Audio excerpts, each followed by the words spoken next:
So I know a lot of you guys have turned to my video for install instructions for installing your Footwell LED lights, but I wanted to let you know I was installing the version 1 and now VLEDS has actually reached out to me and there is a version 2 where you basically get this brand new harness. So the install is going to be a little bit different and you also get an A-pillar pry tool included. So here's some updated instructions to get this installed. So the version 2 harness is going to install behind this overhead panel. So to remove it, we're going to stick our fingers through and pull down.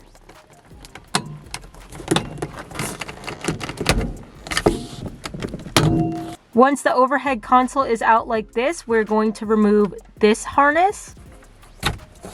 For the next step, I'm going to take the new long V2 harness. You'll see one end has these larger white connectors. The other end has these thin black connectors. I'm going to start with this end and route it through the headliner.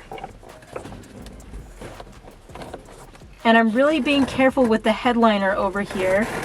But basically, we want to get this end of the harness close to the A-pillar. Once we're at this point, we can use our provided A-pillar pry tool to start removing the A-pillar. So I'm going to remove this little cover first, take out this 10mm bolt.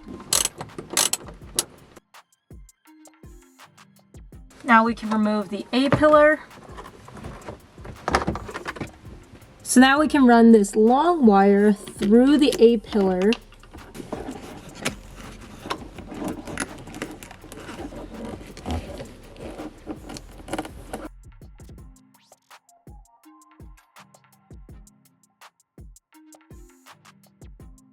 Then plug the OEM harness connector into the other end of the VLED long harness.